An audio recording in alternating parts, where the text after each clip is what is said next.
Assalamualaikum warahmatullahi wabarakatuh. Perkenalkan, nama saya Radit Begawan dari kelas A22E, nomor absen 25. Kali ini saya akan membacakan sebuah cerpen yang berjudul Tragedi Kala Hujan. Hai semua, perkenalkan, nama aku Fania Larasati. Aku bisa dipanggil Fania.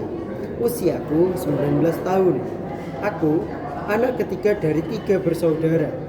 Aku memiliki kakak laki-laki dan perempuan, Akbar dan Lucinta. Ayahku adalah seorang dosen di Universitas Bina Mulia.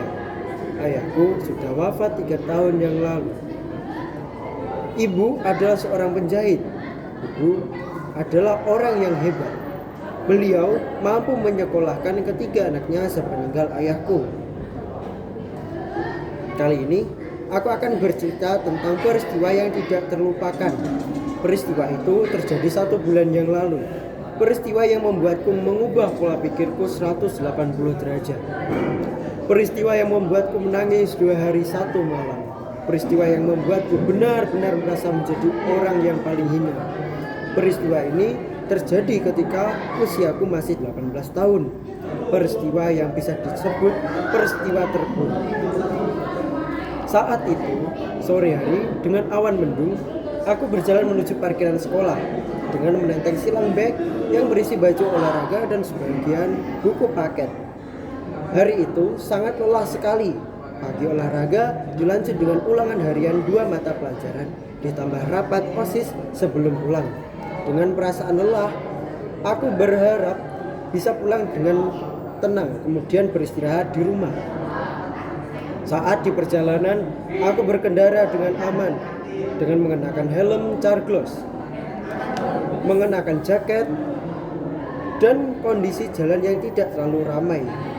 Sampai pada akhirnya, suasana berubah menjadi gelap. Sinar matahari yang terang menyinariku kini lenyap ditutup oleh awan mendung. Perasaanku mulai tidak enak, mengingat perjalanan masih jauh dan aku tidak membawa mantel. Aku pun berkendara dengan perasaan gelisah. Sampai pada akhirnya hujan pun turun. Karena aku tidak membawa mantel, aku pun terpaksa harus menepi di jalan, berhenti di sebelah halte dengan kondisi pakaian setengah basah. 10 menit berlalu hingga akhirnya tiba seorang lelaki dengan kondisi basah kuyup. Dia memarkirkan motornya di samping motorku. Dia pun duduk tidak jauh di sebelahku.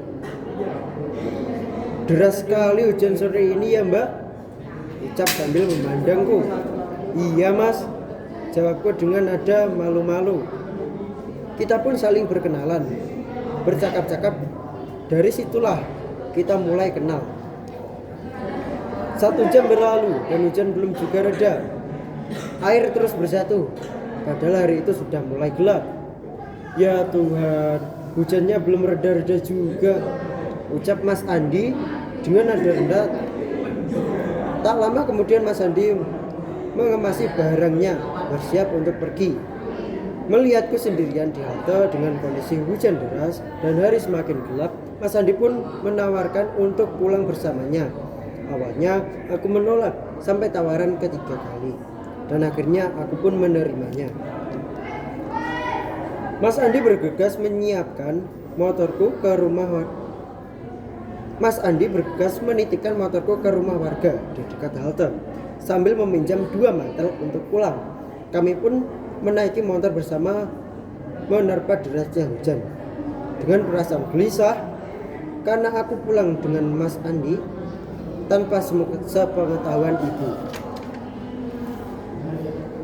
Tak lama setelah perjalanan panjang, Mas Andi berhenti di sebuah kos-kosan. Dek, kamu mampir di kos-kosan mas dulu ya, baru nanti kalau hujannya sudah ada mas antar pulang, ujar Mas Andi sambil menjereng mantel. Iya mas, terima kasih banyak, balasku dengan nada rendah.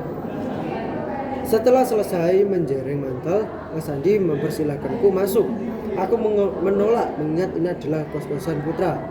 Tidak pantas menurutku jika dimasuki anak perempuan. Akhirnya aku duduk di teras depan. Mas Andi membawakanku teh panas dan handuk. Terima kasih Mas Andi, ucapku sambil membawa teh panas.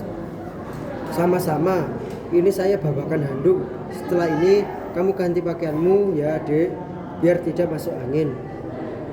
Mas ada baju bekas, Adik, insya Allah muat kalau kamu pakai, balasnya.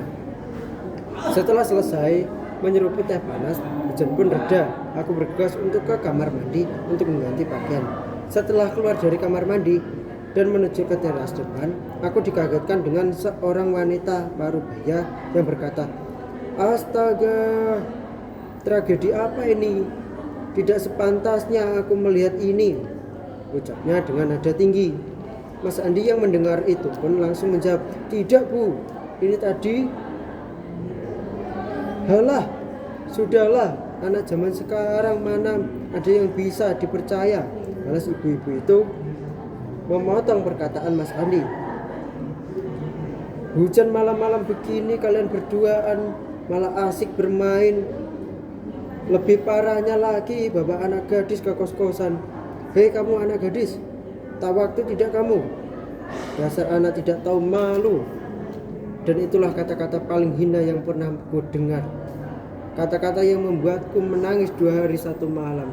Aku tahu itu semua hanyalah fitnah, tapi bagiku kejadian itu adalah kejadian terburuk dalam hidupku. Aku tidak menyalahkan Mas Andi dalam hal ini. Dia orang yang baik. Aku juga tidak menyalahkan keadaan.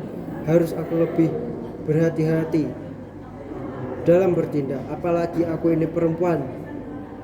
Termasuk keharusanku untuk menjaga diriku sebaik mungkin.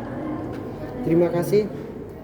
Sekian cerita cerpen dari saya. Ada kurang lebihnya saya mohon maaf. Wassalamualaikum warahmatullahi wabarakatuh.